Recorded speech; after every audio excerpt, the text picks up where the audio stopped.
शंकर नाम का लड़का शिव मंदिर में जाता है और तभी बेला नाम की एक लड़की का पैर फिसल जाता है और वो गिरने लगती है कि तभी शंकर आकर उसे थाम लेता है और बेला को देखकर शंकर को पहले ही नजर में बेला से प्यार हो जाता है और मन ही मन सोचता है, कितनी सुंदर लड़की है। इसको देखकर तो ऐसा लगता है मानो जैसे ये कोई अप्सरा हो। शंकर बेला को प्यार भरी नजरों से देख रहा होता है और मन ही मन सब कुछ सोच रहा होता है कि तभी बेला उससे बोलती है, मैं ठीक हूँ, अब आप मुझे छोड़ सकते हैं। बेला के इतना बोलते ही शंकर उसे छोड़ देता है, जिसके बाद बेला नीचे जमीन पर गिर जाती है। आउच! मेरी कमर। सॉरी, मुझे माफ करना, वो दरअसल मैं भूल गया था। आपने बोला कि छोड़ दो तो मैंने आपको छोड़ दिया। अब बेला उठने लगती है और तभी शंकर अपना हाथ बढ़ाते हुए बेला से बोलता है, क्या मैं आपकी कोई मदद कर सकता हूँ? अब बेला शंकर का हाथ पकड़कर उठ जाती है और उसे धन्यवाद बोलकर जाने लगती है, लेकिन शंकर उससे बोलता है, सुनिए मिस, मुझे आपसे कुछ बात करनी थी। वैसे आपका नाम क्या है और आप कहाँ से हैं? ये लड़का तो मेरे पीछे ही पड़ गया, क्या करूं? इसे अपने बारे में बताऊं या नहीं? नहीं नहीं, इंसान है ये, सांप से डरते हैं इंसान। अगर इसे पता चल गया कि मैं नागिन हूँ तो पता नहीं ये क्या करेगा। हेलो मैडम, आप क्या सोचने लगी? कहीं आप गूंगी तो नहीं है? मैं बोल सकती हूँ और मेरा नाम बेला है। मैं यहाँ घूमने, मेरा मतलब है यहाँ जॉब करने आई हूँ और मैं बस यहाँ अपने रहने का ठिकाना ढूंढ रही थी। बहुत अच्छा नाम है आपका। मेरा नाम शंकर है। वैसे इस मामले में मैं आपकी मदद कर सकता हूँ। चलो, मैं आपको एक किराए पर कमरा दिला देता हूँ। अब शंकर बेला को अपने साथ ले जाता है और अपने घर के पास वाले ही एक घर में एक कमरा किराए पर दिला देता है, जिसके बाद बेला उस घर में रहती है। और एक दिन जब वो घर के बाहर शंकर को देखती है तो उसके पास जाकर शंकर से बोलती है, वो दरअसल मैं यहाँ नई हूँ, मुझे इस शहर के बारे में कुछ पता नहीं है और मैं घर में बैठी बैठी अकेले बोर हो रही थी तो मैंने सोचा। अरे बोलिए बोलिए, शर्माइए मत। मैं तो यहाँ आप ही के लिए आया हूँ। मेरा मतलब है, आपको जो भी परेशानी है आप बेझिझक मुझे बता दीजिए। आखिर इस शहर में मैं इकलौता आपका दोस्त हूँ। इस तरह से शंकर बेला से फ्लर्ट करने लगता है और उसे शहर घुमाने लगता है। धीरे धीरे उन दोनों की दोस्ती बढ़ जाती है और वो दोनों एक दूसरे के नजदीक आ जाते हैं। कुछ दिनों बाद शंकर बेला से अपने मन की बात कह डालता है, जिसके बाद बेला एक गहरी सोच में पड़ जाती है और अपने रूम में बैठी खुद से बोलती है, शंकर तो सच में बहुत अच्छा इंसान है और मैं जिस शांति और खुशी के लिए पृथ्वी लोक पर आई थी वो खुशी मुझे शंकर के साथ मिल रही है।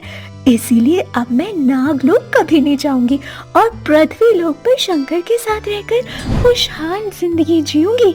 अगर शंकर को पता चल गया कि मैं नागिन हूँ तो हे भोलेनाथ, मैं क्या करूँ? इस तरह से बेला काफी देर तक सोचती है और फैसला लेती है कि वो अब नागलोक कभी नहीं जाएगी, बल्कि शंकर के साथ शादी करके अपनी जिंदगी की एक नई शुरुआत करेगी, बिना शंकर को अपनी सच्चाई बताए। अब बहुत जल्द बेला और शंकर की शादी हो जाती है। शादी होने के बाद बेला की सास रूपा बेला से बोलती है, बहू, आज तुम्हारी पहली रसोई है और आज तुम्हें ही सारा खाना बनाना होगा। खाने में कुछ मीठा बना लेना। हाँ, तुम एक काम करना बहू, खीर बना लेना। शंकर को खीर बहुत पसंद है। ठीक है माँ जी। इतना बोलकर बेला किचन में चली जाती है और खुद से बोलती है, मैंने माँ जी से बोल तो दिया कि मैं सब बना लूंगी, पर मुझे तो खाना बनाना ही नहीं आता। मैं तो नागलोक में राजा की बेटी थी, अब सब कुछ पका पकाया मुझे मिलता था, खाना कैसे बनाऊं? बेला ये सब कुछ सोच ही रही होती है कि तभी उसे एकदम से याद आता है कि वो तो एक नागिन है और उसके पास कई सारी जादुई शक्तियाँ हैं। जिसके बाद वो अपनी शक्तियों का इस्तेमाल करती है और तरह तरह के स्वादिष्ट पकवान बना लेती है। कुछ देर बाद रूपा किचन में आती है और उससे बोलती है, बहू, अगर तुझे किसी भी चीज की कोई भी जरूरत हो ना तो तू मुझे। इतना बोलकर रूपा चुप हो जाती है, क्योंकि वो देखती है कि बेला ने अकेले ही इतना सारा खाना बनाया है। ये देखकर रूपा बहुत खुश होती है और बोलती है, वाह बहू, तू तो सच में फास्ट है। चल आजा, हम सब मिलकर एक साथ खाना खाते हैं। अब रूपा अपनी बहू के साथ बाहर जाती है और वह सब मिलकर खाना खाते हैं। रूपा को बेला के हाथ का बना हुआ खाना बहुत पसंद आता है। अब इसी तरह से बेला धीरे धीरे अपनी सासू माँ का दिल इस कदर जीत लेती है कि रूपा आग बंद करके बेला पर विश्वास करने लगती है। वहीं दूसरी ओर बेला भी अपनी जादुई शक्ति से सारा काम फटाफट कर दिया करती है। ऐसे ही एक रात बेला किचन में अपने जादू से खाना बना रही होती है कि तभी उसकी दोस्त प्रथा आ जाती है और बेला से बोलती है, बेला, लगता है इंसानों के बीच रहकर तू भूल गई है कि तू एक नागिन है और तू यहाँ बस कुछ दिन की शांति पाने के लिए आई थी, ना कि जिंदगी भर की। देखना बेला, नागलोक में सबको पता चल चुका है कि तू नागलोक से गायब है। सब तुझे ढूंढ रहे हैं। पर प्रथा, अब मैं यहाँ से नहीं जाने वाली। अब यहाँ मेरा अपना परिवार है, शंकर है और मैं शंकर से बहुत प्यार करती हूँ। और जिस शांति को पाने के लिए मैं पृथ्वी लोक पर आई थी वो मुझे मिल चुकी है। इसीलिए तू नागलोक में जाकर सबको बता दे। अब मैं इंसानों के साथ उनकी दुनिया में रहूंगी और इसके लिए चाहे मुझे अपनी शक्ति ही क्यों ना त्यागनी पड़े। बेला प्रथा से बात कर ही रही होती है कि तभी रूपा उन दोनों की सारी बातें सुन लेती है और उनसे बोलती है, अरे मैं जिस लड़की को अपनी प्यारी बहू समझती रही वो तो एक नागिन है, नागिन।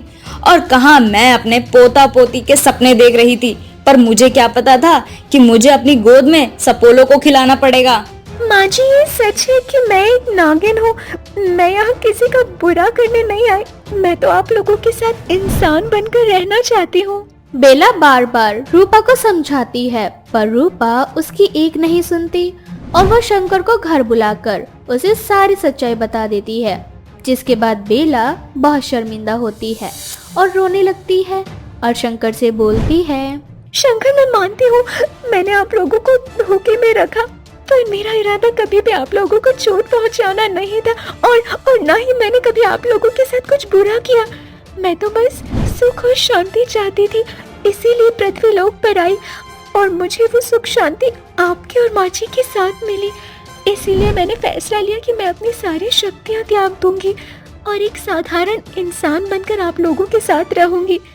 पर अगर आप लोग चाहते हैं कि मैं आप लोगों के साथ ना रहूं, तो मैं यहाँ से चली जाऊंगी। ये सुनकर शंकर बेला से नाराज नहीं होता, उल्टा वो बेला की सच्चाई जानकर बहुत खुश होता है और अपनी माँ से बोलता है, बेला, मुझे तुम पर विश्वास है। और माँ, आप क्यों बेला से डर रही हैं? अगर बेला को हमारा बुरा ही करना होता तो अब तक आप बेला को सुना नहीं रही होती, बल्कि खुद हमेशा के लिए सो रही होती। बेला तो बस हमारे साथ हमारी तरह रहना चाहती है। आखिर इसमें हर्ज ही क्या है? वैसे भी बेला मेरी बीवी है, इसीलिए मैं उसे अब खुद से दूर नहीं कर सकता। अब रूपा को भी समझ आ जाता है कि बेला भले ही एक नागिन है, लेकिन रूपा को बेला जैसी बहू नहीं मिल सकती। जिसके बाद वो बेला को माफ कर देती है और उसे अपनी बहू के रूप में अपना लेती है। जिसके बाद बेला अपनी सारी नागिन शक्तियों को त्याग कर एक साधारण इंसान की तरह जिंदगी जीने लगती है। ये कहानी एक शिल्पा नाम की लड़की की है जो अपने माता पिता के साथ हंसी खुशी रहती थी। उसके माता पिता उसे बहुत प्यार करते थे। शिल्पा को अपनी माँ के हाथ का बना हुआ केक बहुत पसंद था, इसीलिए वो हमेशा अपनी बर्थडे पर अपनी माँ का हाथ का बना हुआ केक काटा करती। तभी उसकी माँ उर्मिला उसके लिए केक बनाकर लाती है और उससे कहती है, मेरी प्यारी बच्ची, ये देखो मैंने तुम्हारे लिए केक बनाया है, चलो अब इसे काटते हैं। शिल्पा बहुत खुश हो जाती है। तभी शिल्पा के पिताजी आनंद उसके लिए ढेर सारे गिफ्ट लाते हैं, जिन्हें देखकर शिल्पा बड़ी खुश हो जाती है। बेटी, मैं दुआ करता हूँ कि तुम्हें सारे जहाँ की खुशी मिले, तुम सदा खुश रहो और हमेशा हंसते खेलते रहो। पिताजी, इस बार आपने मुझे कोई सरप्राइज नहीं दिया जैसे आप मुझे हमेशा दिया करते थे। इस बार कुछ अलग क्यों नहीं किया आपने? मेरी प्यारी बच्ची, क्या तुम्हें ऐसा लगता है कि मैं तुम्हारे लिए कोई सरप्राइज नहीं लाऊंगा? मैंने तुम्हारे लिए बहुत अच्छा सरप्राइज रखा है जिसके लिए तुम्हें मेरे साथ चलना होगा। हम तुम्हारी मम्मी को भी लेके चलेंगे। उसके बाद आनंद शिल्पा के बर्थडे सरप्राइज को दिखाने लेकर जाता है, लेकिन कहते हैं ना, ज्यादा खुशी को हमेशा नजर लग जाती है। ऐसे ही शिल्पा की खुशियों को भी किसी की नजर लग गई। रास्ते में जाते जाते उनका ट्रक से बहुत बड़ा एक्सीडेंट हो गया। शिल्पा को होश आता है, वो अपने चारों तरफ देखती है, उसे उसके माता पिता नहीं दिखाई देते। तभी एक डॉक्टर आता है, उससे कहता है, कैसे हो बेटा? अब तुम्हें ज्यादा परेशानी तो नहीं? अगर कोई भी दिक्कत है तो तुरंत नर्स को बताना। शिल्प और हिचकिचाते हुए पूछती है, मेरे मेरे मेरे पिताजी कहाँ हैं?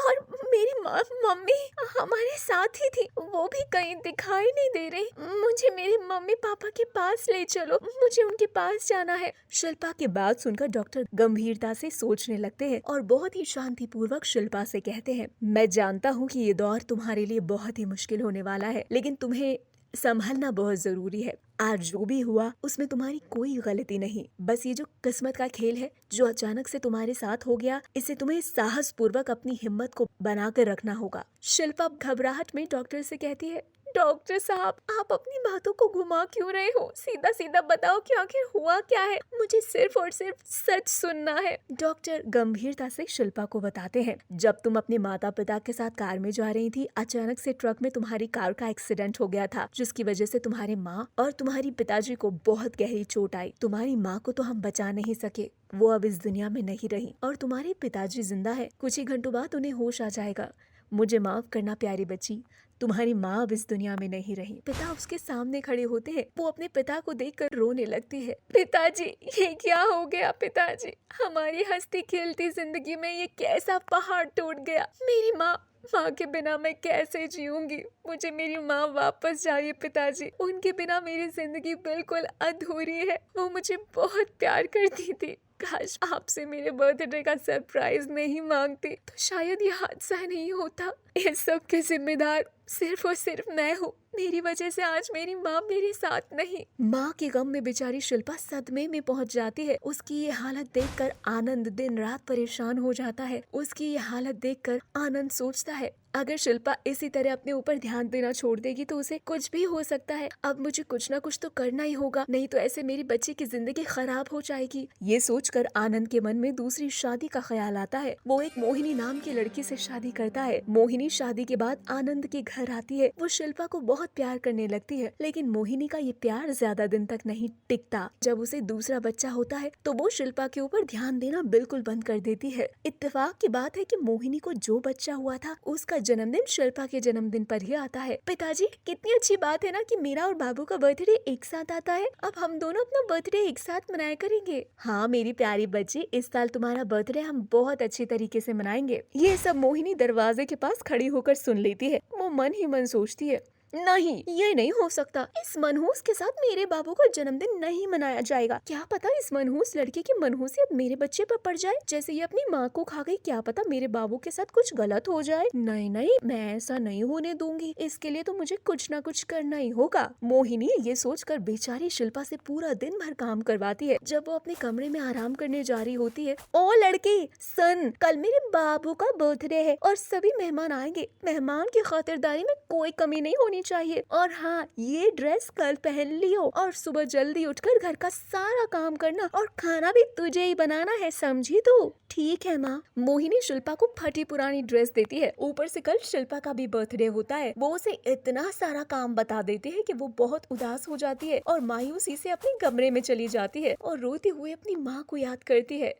माँ, तुम मुझे छोड़कर क्यों चली गई? जैसे तुम मेरे बर्थडे पर केक बनाया करती थी, मुझे ये सब बहुत याद आता है। और मेरी सौतेली माँ तो मुझे बिल्कुल पसंद नहीं करती। ऊपर से मेरे बर्थडे वाले दिन मुझसे इतना काम करवाना चाहती है। उन्होंने तो एक बार भी ये नहीं सोचा कि कल भी मेरा बर्थडे है, मेरे लिए नए कपड़े खरीद ले। लेकिन उन्हें तो मेरी कोई परवाह नहीं है। वो बेचारी फूट फूट कर रोने लगती है। तभी खिड़की में से एक सुनहरा और हरा तोता आता है। मैंने तुम्हारी सारी बातें सुन ली है और मैं तुम्हारी मदद करना चाहता हूँ। तुम बहुत ही प्यारी हो और अपने आप को किसी से कम मत समझना। मैं एक अनोखा तोता हूँ। मुझे भगवान ने वरदान दिया है, जहाँ पर भी दुखी लोग होते हैं मैं अपने आप वहाँ पहुँच जाता हूँ। इसीलिए मैं यहाँ तुम्हारी सारी बातें सुन रहा था। मैं अब तुम्हारी परेशानियों को हमेशा के लिए दूर कर देता हूँ। तभी तोता जादू से एक जादुई केक बनाता है। वो जादुई केक बहुत ही टेस्टी दिखता है। केक को देखकर शिल्पा बहुत खुश हो जाती है और तोते से कहती है, अरे इतना प्यारा और सुंदर केक तुमने कैसे बनाया? ये तो बहुत स्वादिष्ट लग रहा है। क्या मैं इसे अभी खा सकती हूँ? नहीं नहीं, तुम इसे अभी नहीं खा सकती। कल जब तुम्हारी सौतेली माँ अपने बच्चे के लिए केक लाएगी तो तुम्हें बस उस केक से इस केक को बदलना है। जादुई केक की ये खासियत है कि ये लोगों के दिलों से नफरत को दूर करता है, उनके अंदर प्यार और ममता भरता है। जब ये केक तुम्हारे परिवार वाले खाएंगे तो तुम्हें बहुत प्यार करेंगे। उसके बाद तुम्हारे ऊपर कोई कभी अत्याचार नहीं करेगा। क्या सच में ऐसा हो पाएगा? क्या मेरी सौतेली माँ मुझे अपनी बेटी की तरह प्यार करेंगी? हाँ हाँ, तुम चिंता मत करो, मुझ पर भरोसा रखो। मैं केवल तुम्हारे लिए ही यहाँ पर आया हूँ। अब जब मैंने तुम्हें कहा है तो बस तुम्हें उतना ही करना है। उसके बाद जादुई केक का कमाल देखना। शिल्पा बहुत खुश हो जाती है और अगले ही दिन चुपके से केक को जादुई केक से बदल देती है। थोड़ी देर में मोहिनी केक काटती है। जैसे ही वो खुद खाती है और वो अचानक से रोने लगती है और वो रोते रोते शिल्पा से कहती है, मुझे माफ कर दो मेरी प्यारी बेटी। मैंने स्वार्थ में कुछ ज्यादा ही गलत कर दिया तुम्हारे साथ। मैंने तुम्हारे बारे में एक बार भी नहीं सोचा। तुम बहुत अच्छी हो और मुझे मेरी गलतियों पर बहुत शर्मिंदगी महसूस हो रही है। अगर हो सके मुझे माफ कर देना मेरी प्यारी बच्ची। माँ, आप ऐसा क्यों सोचती हो? मैं आपसे बहुत प्यार करती हूँ। मेरी असली माँ तो मर गई तो क्या हुआ, लेकिन आपने मुझे बहुत प्यार दिया था, वो मैं नहीं भूल सकती। उसके बाद से मोहिनी शिल्पा को बिल्कुल अपनी सगी बेटी की तरह प्यार करती है। तरह सब लोग बहुत खुश हो जाते हैं।